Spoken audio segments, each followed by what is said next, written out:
Welcome back one final time to the U.S. Quidditch live stream here in Columbia, South Carolina.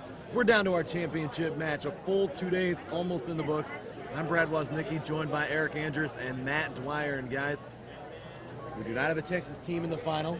To the disappointment of many, to the liking of many as well. We're going to crown a new champion for the first time in 3 years. Eric, I'll start with you. Who do you like in this matchup? Well, a lot of dreams have already come true for all these teams. A, like you said, no Texas team in the final, and B, we got some Northeast blood back in the finals. Everything started in the Northeast for Quidditch, and it's hard to pick a favorite. We have strong players on QC Boston and really veteran players, but the same thing on the other side of Rochester United. It's a great New York matchup from Rochester all the way to Boston, Massachusetts, and it seems kind of like a small distance to travel between a national championship, but both of these teams have come a long way and through a lot of teams to get where they are today. And for a player that I'll ask you like this, Harry Greenhouse, he was a part of the Major League Quidditch Championship this year. Now here for the U.S. Quidditch Cup Championship. That's one of the things that puts QC Boston in a great position here. They've got that veteran leadership. And one other thing we got to mention here, we got 2 community teams for the championship. We did not have a college team. We did have one make the Final Four in Ball State. Absolutely, and that's going to really change the face of Quidditch moving forward in the next few years. It's been kind of on the table about making different divisions, and this is a great argument for making a collegiate division and a community division. As a coach of a community team myself, I really see that being a better option for our teams and our sport. But I mean, both of these teams are full of people who used to play Quidditch in college, and they're just really happy to be here. Teams are lined up, brooms up, and the championship is underway for U.S. Quidditch Cup 9. Rochester United taking on QC Boston. Both teams trying to get early bludger control. And bludger control looks like it's going to be in favor here early of QC Boston.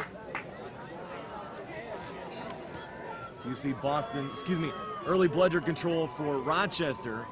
It is QC Boston with the quaffle right now, looking to get on the board first. Already we're seeing strong bludger play from both sides, but the bludger control is on the left side with Rochester United. And questionable pass right there, right in front. Nothing there for an opening. Both these teams have played each other before, but it's still a feel-out fest. You have to really probe the defense, see what they're capable of, and then attack the weak spots. It's very possible that Rochester's strategy here could be early and often, very much putting a lot of pressure, putting QCB back on their heels and not letting them get set up. What a shot! Rochester United on the board first, 10-0.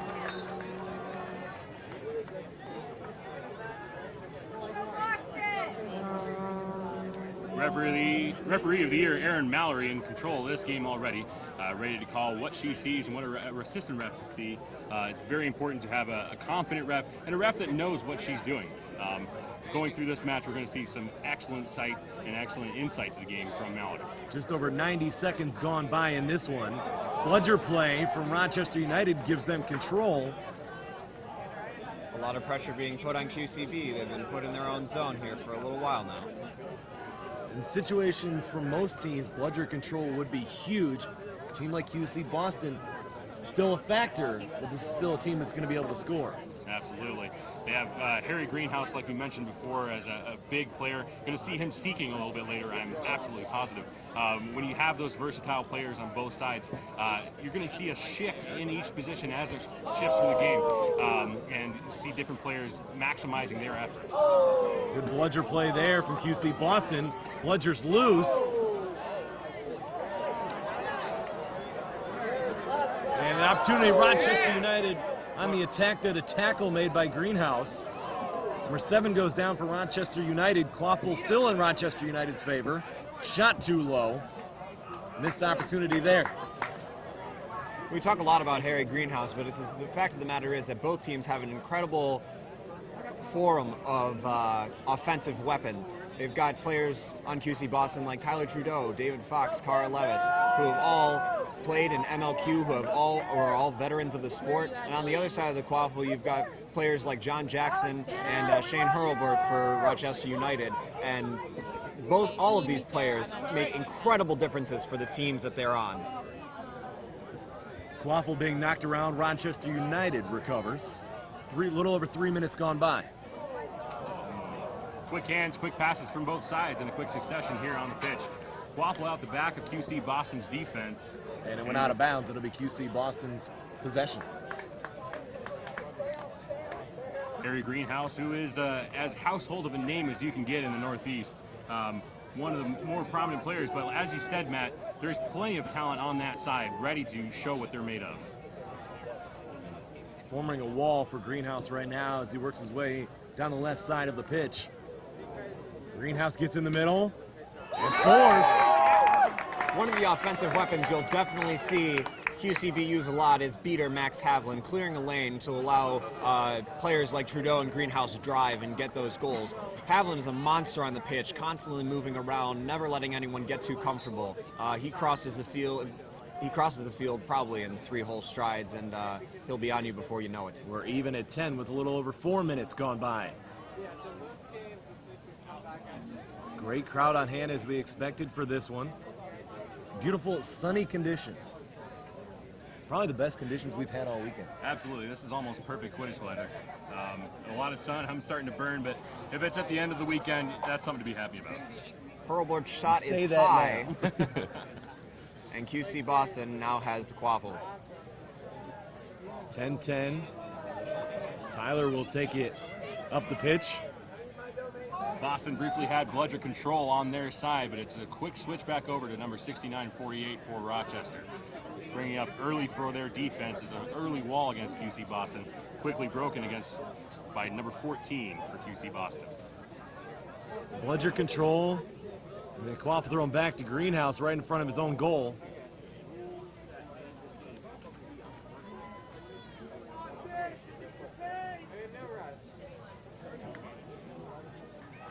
QC Boston slowly working their way up the pitch.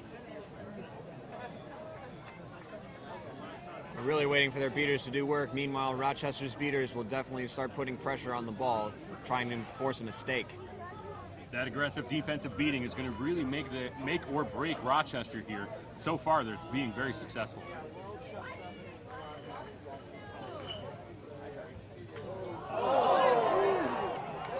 Harry Greenhouse with the ball at the top. Pass way to the outside to his chaser, pass across. But the beaters were right there waiting for it. Preceded by an amazing play from number 69 in Rochester United. Quickly dropping his own bludger before catching a thrown bludger from QC Boston, making a quick turnover and another tag behind their hoops.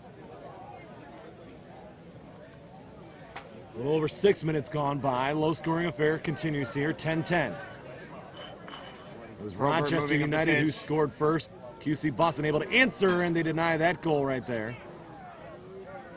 Hurlburt back with the ball on the far side, driving, looking for his options. And Shane Hurlburt made a big impact in the Final Four. Puts Rochester United back in front. We have a whistle. Got a broken hoop on the pitch after an amazing defensive display coming from QC Boston. Ultimately, unfortunately, still resulting in a goal, making it 20-10 in favor of Rochester. So we're going to have this quick stoppage play as we fix the hoop. As we can see, almost 6 minutes and a half have already elapsed in this game, and it's coming down to bludger control with only 20 points for Rochester and 10 for QC Boston. It's a bludger battle through and through. These teams are now being defined by their own beaters, and it shows all the teams who didn't quite make it this far and around the country what's really most important. Put stock in your team. This is a nice change of pace from the last 2 World Cup finals where we've seen 2 Texas teams go at each other. And the marked difference here between the physicality of those Texas teams versus the flamboyance, I'll almost say, of the beaters on each side. You don't want to take too much away from Texas. That was an impressive run. You had the 5 straight titles from Middlebury College. University of Texas at Austin, 3 straight titles. They made it into bracket play this year again. Came up short against Ball State in what was one of the best matches of the Cup. But you got to give credit for a team to win 3 straight titles, especially as this sport continues to grow, experience-wise, gaining players, and championship performance continues to get stronger. A tackle behind the hoops by Rochester keeper. QC Boston still with the ball, still trying to score. Here's an Kicks it out to the opportunity. keeper. Gives a And backhand no good. throw. Stoppage of play as an advantage call is reported to the head ref. They're looking at the back contact initially from against Carl Levis on QC Boston in that initial quaffle charge, but we're looking and seeing if it will be a card or warning.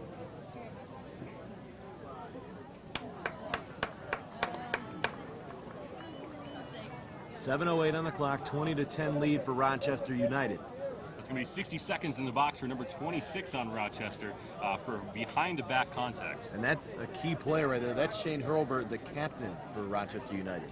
For those just tuning in and maybe just tuning into the sport, one yellow card is 60 seconds in the box and you're playing a person down on your team. But if you get that second yellow card in the match, that's going to result in an automatic ejection red card. And QC Boston with the quick goal. Bring Hurlburt back into play. 20 all.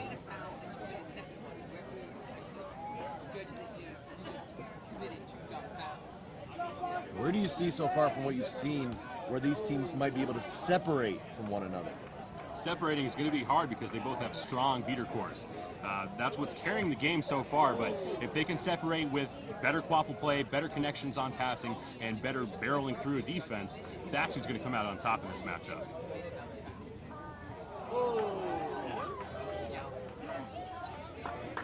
A bullet pass from Rochester, broken up by the QCB keeper. Approaching It's 8 Jake minutes Archibald. gone by.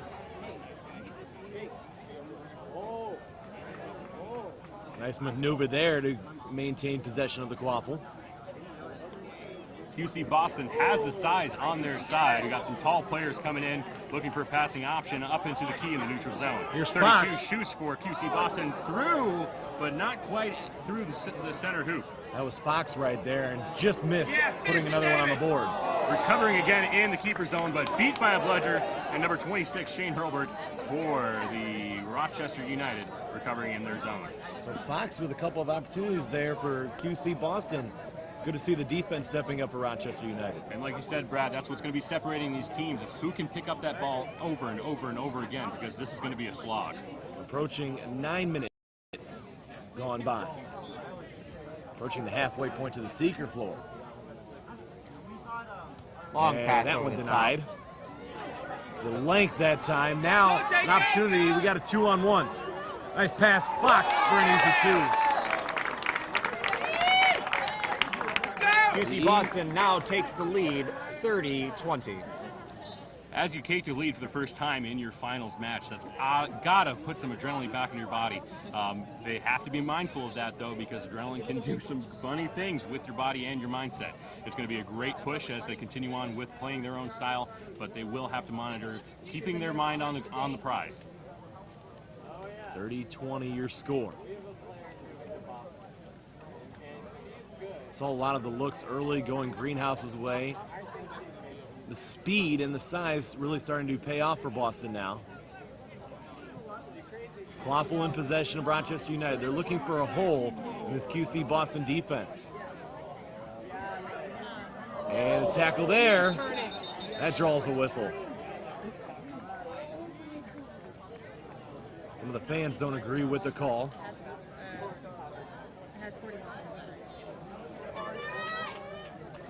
There's a yellow card to keeper Jake Archibald.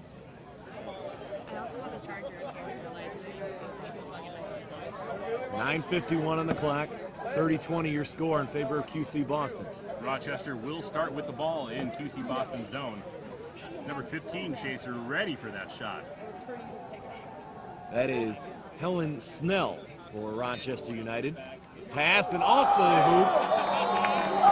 Unbelievable. Bend it like Beckham.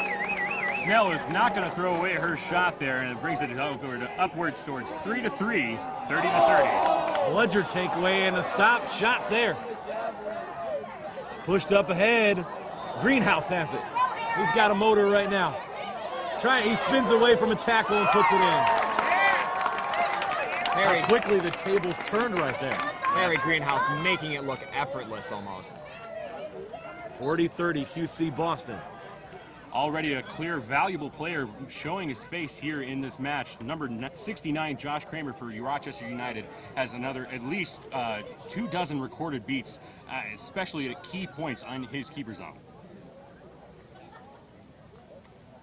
The crowd quieting a little bit here. Rochester United trying to regain budget control, trying to set up what could be a scoring opportunity. And there's a score. We're even at 40. So just when Rochester United falls behind, they're right back in it. Often a mistake to play that rookie and veteran teams alike make is that sometimes they think the middle hoop is out of bounds when they have a tall keeper ready to defend it. However, even you can get past those, and that's apparent with that tying score. How does QC Boston respond now? They've got the quaffle in the hands of one of their leaders right now. Pacing's very important for both of these teams. Boston trying to set up a left-heavy stride. Trudeau spins out of a tackle, passing it off to another QC Boston player, but just out of reach. You like the setup there from Tyler Levis Trudeau, and now he resets gets it. it back. That one deflected, no good. Approaching the 12-minute mark.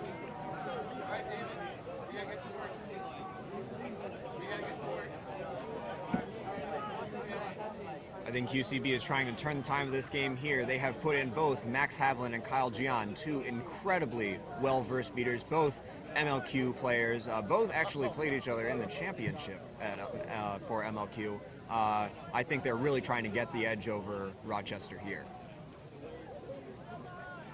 Bludger control going over to QC Boston now, setting up a definitely deep defense. What a for that pass, side. but sails a little bit high. The attempted receiver on that one, Devin Sandin. Another example of what Bludger control can do to another team. When you start having a formidable wall of defense there, you start to make mistakes, start to overreach, and overpass just like that. That's where that blood's flowing a little bit there, the high energy. Absolutely. Greenhouse bringing it up, compressing into the keeper zone. Beaters trying to clear away. Greenhouse denied there, quaffle loose. Shane Hurlburt, what a play defensively. Hurlburt streaking down the field. Hurlburt had it knocked away by Greenhouse. Two players going at it there, two leaders. Beater number 17, Callanan for Rochester United. Definitely another player and playing very well with number 69, Josh Kramer. We passed the 13-minute mark. Less than 5 minutes until the Seeker floor. What a play. Bludger control for QC Boston. Greenhouse trying to escape the tackle. He does. Quaffle deflected. We've got a whistle.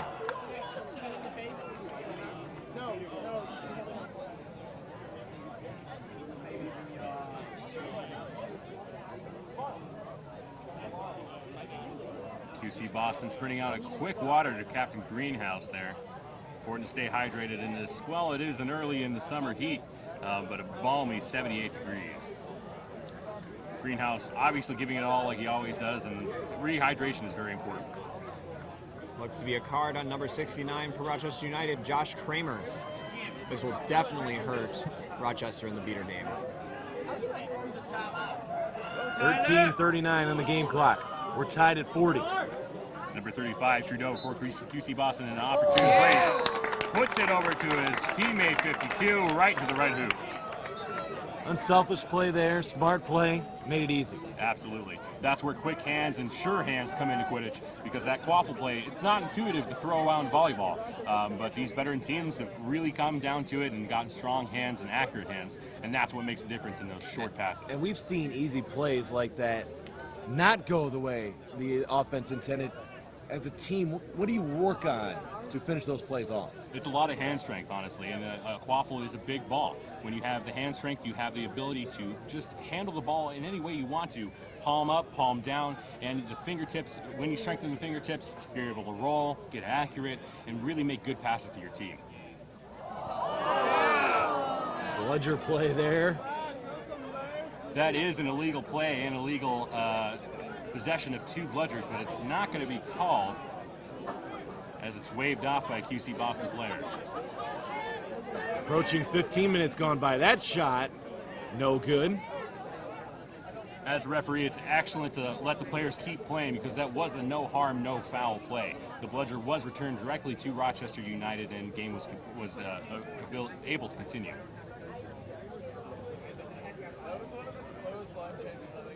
Past the 15-minute mark now. Just a one-goal championship match. Rochester United versus QC Boston. Two teams fighting for their first ever U.S. Quidditch title. Cup title. Jake Archibald bringing it on the right side. Bludger going play. for the drive. Cleared out some space in front. 13 puts it home for QC Boston. Big play, a little separation right now. 2-goal advantage for QC Boston. They make some substitutions. It'd be amazing to see these two teams match up against each other first thing on Saturday morning previously, because this is the end of a long slog for both teams, and they're only have so much left in the tank. This is a slow, deliberate match in the finals, and both teams are capable of much more, but they're both playing on the same level, and they're going to have to adjust accordingly. Had to get rid of the quaffle quickly there. Fox picks it up for QC Boston. Now we are inside 2 minutes until the Seeker floor. Championship match. Who wants the title? Bludger play up front. And a tackle there right in front. Wait, what? It appears the referee... Looking like a very clean wrap from our end over here. Erin Mallory 2 feet away from the play. We're going to have to leave it up to her. Assistant refs having a conference about what they saw. And as a team, they can make the best decision. We're seeing right now QC Boston is bringing both bludgers up to try and have a clear lane for their chasers to drive. So a yellow card has been awarded.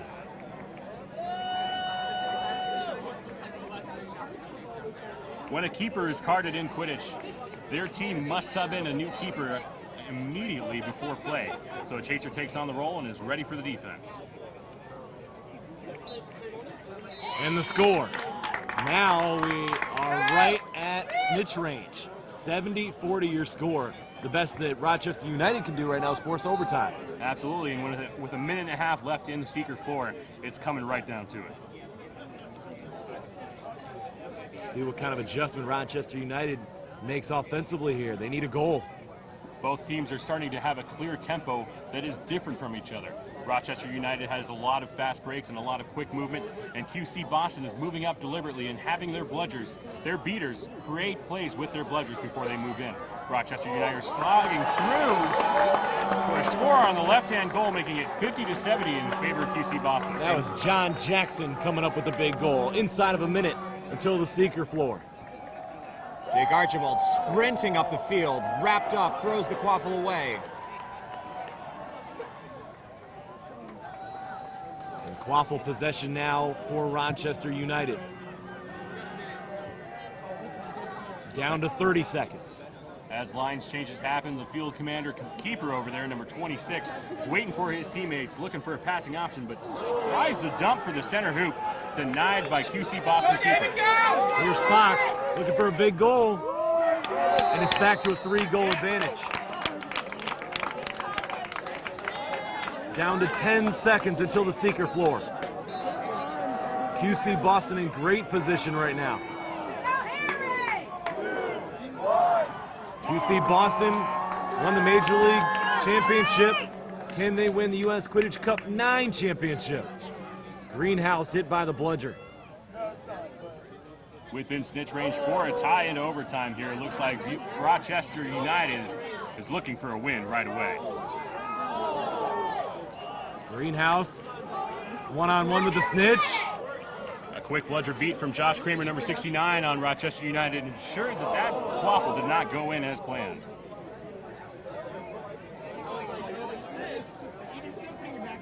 Snitch using his wheels here early.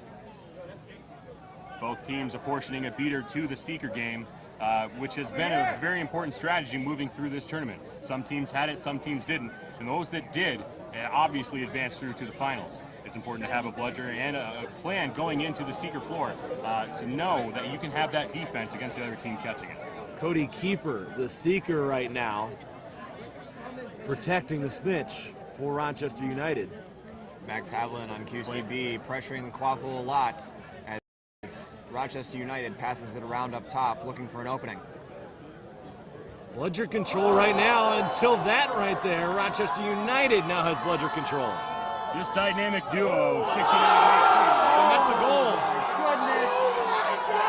And this is going to change this match drastically right now. What an incredible play. Both seekers on the attack. Number 99, Cody Kiefer, gets the green light for United, going for the snitch catch, putting his body on the line. Cody Kiefer, no good there. Every time the snitch is down, they do get a 3-second head start before the seekers may continue to seek. Kiefer zooming in for the kill. Everyone on the edge of their seats right now. Approaching 20 minutes gone by, 86 your score in favor of QC Boston. Greenhouse, one-on-one with the snitch. QC Boston trying to put another score on the board. They just might, and they do. 90-60. This is not Greenhouse's first rodeo. He's definitely testing out that snitch, his capabilities, and what Greenhouse can do to capitalize on it. And we have a snitch catch, maybe? Overtime? Do we have overtime? We potentially have a snitch catch from Rochester. Kiefer coming up with the snitch. But it's up to the referees and the snitch to determine this down status of the snitch. We have overtime. Going to overtime.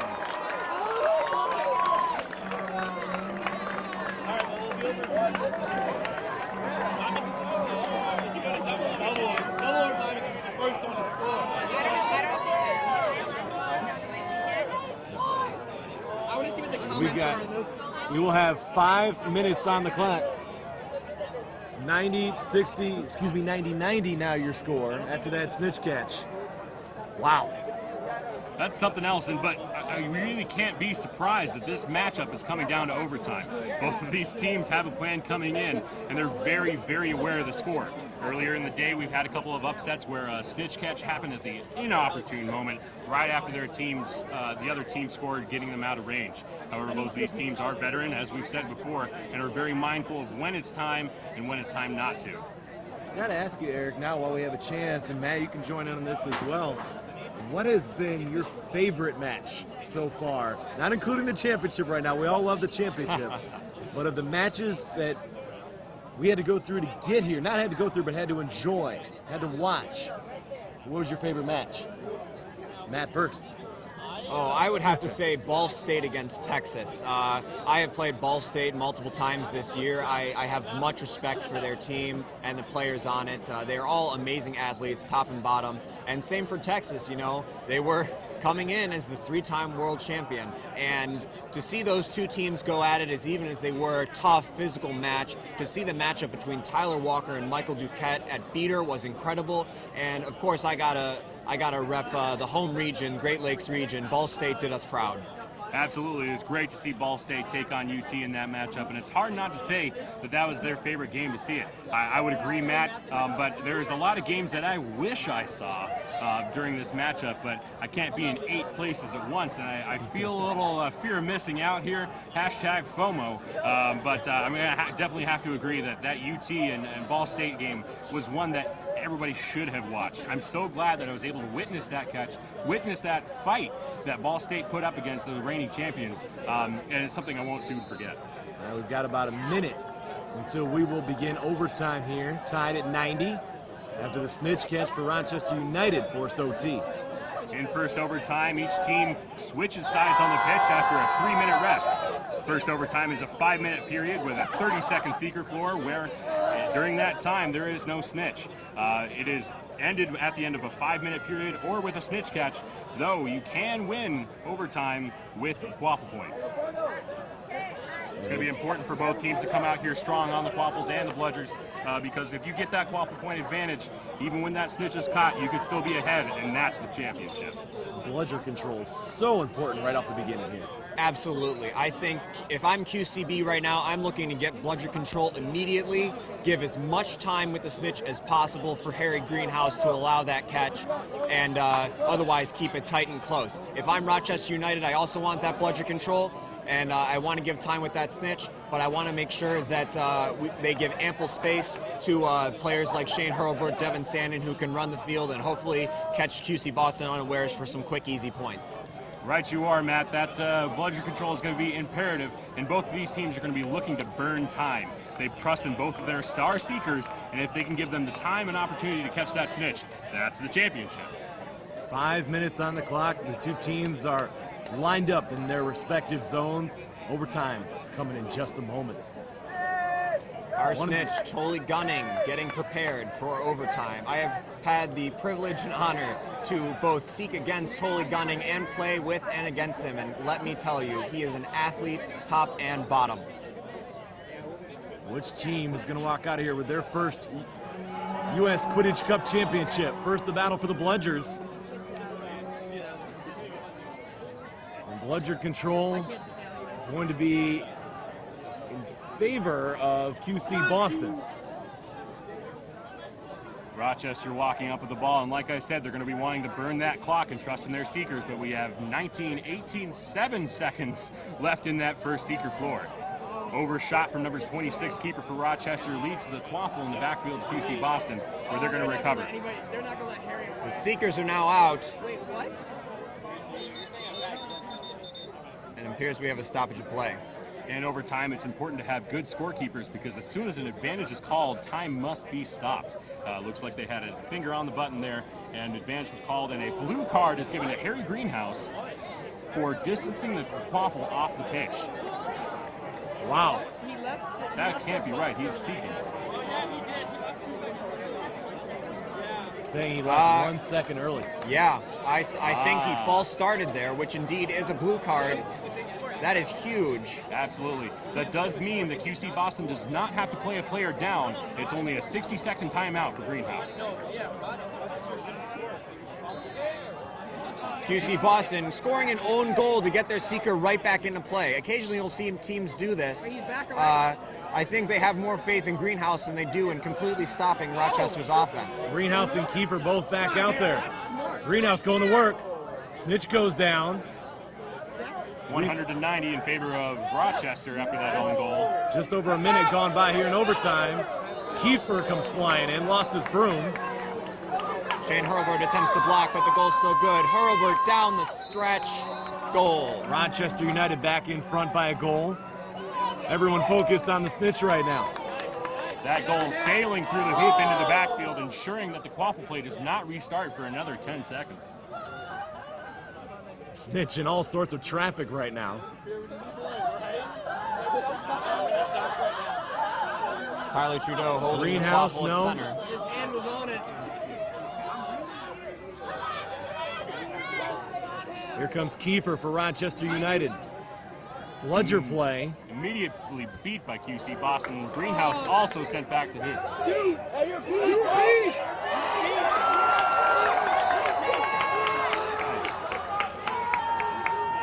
12 was beat. Yeah. And here we continue on here.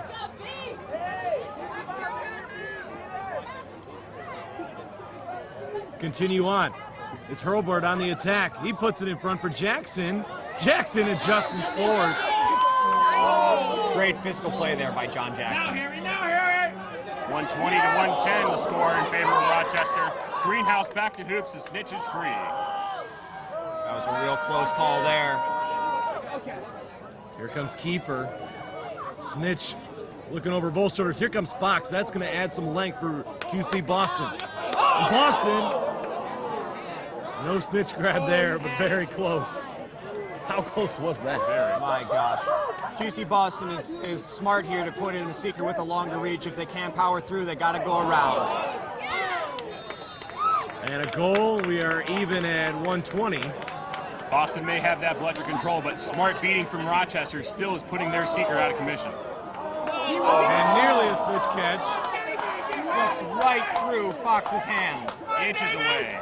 Fox with that length, such a factor right now, inside of 2 minutes in overtime. This is where Rochester could have a chance to sneak in with Fox drawing a lot of attention. Hurlburt completely shut down at the hoops.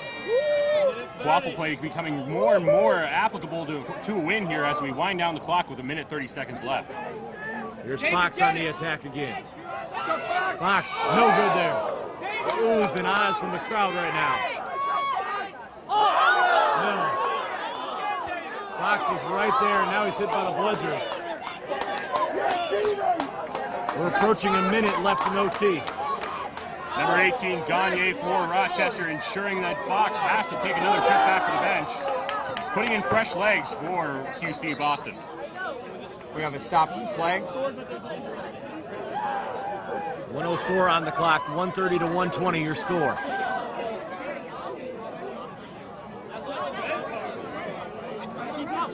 We got a red card for John Jackson.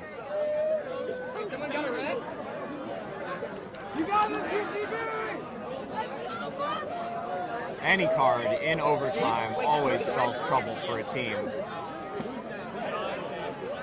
So a 2-minute penalty there.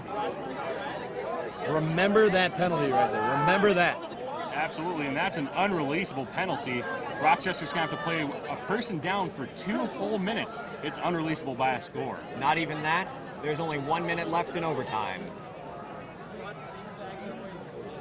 Should we go to a second overtime, I do believe the card carries over, making Rochester still play a person down. But we do have 1:03 left in regulation here, actually overtime. Keep it up, Max! Now we're inside of a minute in OT.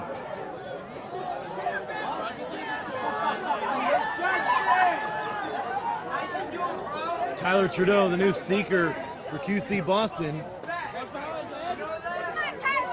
No snitch grab there. Shane Hurlburt ties it up. With 41 seconds remaining, it is anyone's game. With all these broken hoops, there's something to be said about the rule of intentionally dislodging a hoop.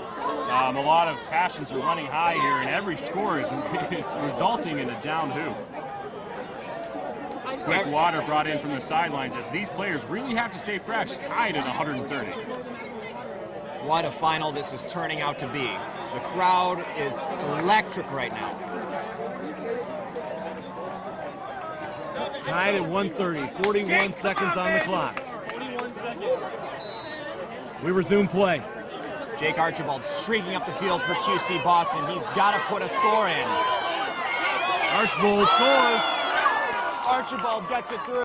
Inside of 30 seconds. Less than 30 seconds. Rochester United being urged on inside of 20 seconds. They got to score. Hurlburt's just standing around. What is he doing? They got to score. I don't think he realizes he's only got 10 seconds left. Comes Hurlburt. Hurlburt from Shot no range. good. It's no good. Final seconds. 4, 3, 2, 1. QC Boston in overtime has won U.S. Quidditch Cup 9. Time has expired. QC Boston are your champions. What a championship match. Two teams fighting for their first U.S. Quidditch Cup title. And it's QC Boston, Major League champs, now U.S. Quidditch Cup champs. Absolutely, and what we saw at the beginning of overtime there was exactly the opposite of what ended up in overtime. Both teams were scoring own goals on themselves in order to get their seekers back into play. But what ended up biting them in the butt was that quaffle play. What a finish. You couldn't have asked for a better championship. This is what you wanted to end the weekend. Absolutely, and it shows how important the snitch is, but it really shows how important the quaffle play is. And you can't have great quaffle play without great bludger play.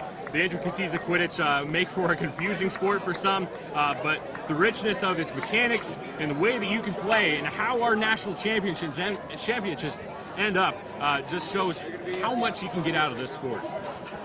We'll definitely be looking forward to talking to QC Boston and their players after this one. Eric, I'm going to ask for your final thoughts. Final thoughts are it's a dangerous game to put an own goal on yourself to get your seeker back in play. Obviously a needed strategy right there at the beginning. You can't blame him for that. But if you're going to go that strategy, you have to go the full 5 minutes.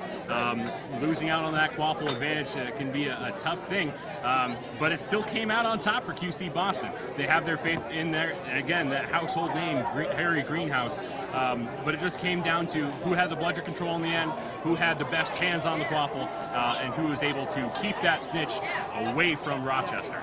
Matt, your final thoughts. I think this was an incredible game. Two teams with very strong players, lots of veteran players. I think in the end it was really anyone's game, and probably a little better clock management could have maybe seen a different result. I was really impressed with both teams, both in the physicality and in the beating technicality. The technical skills of these beaters were incredible this game. Guys, one more question for both of you. What are you going to take away from this weekend? U.S. Quidditch Cup 9 here in Columbia, South Carolina. Last year in Rock Hill, the year before that here in North Myrtle Beach. What are you going to take away? You can't count anybody out. You can't count anybody out. Throughout this entire tournament, you've had underdogs, you've had veterans. Winning on this pitch, RPI played an amazing tournament. We had Ball State coming through and defeating UT, the reigning champions. And there's lots of places where you can draw strength in your own team. And you don't have to play like the champions. You have to play like yourselves as champions. So congratulations to QC Boston, the champions of U.S. Quidditch Cup 9 in Columbia, South Carolina. What a finish. An overtime victory in the championship for QC Boston. I'm going to say so long for this broadcast. It has been a great weekend in Columbia, South Carolina. For Matt Dwyer, Eric Andrus, and everyone involved in this weekend, I'm Brad Woznicki. Congratulations to QC Boston. Cannot wait for next year. Thank you for watching the U.S. Quidditch live stream.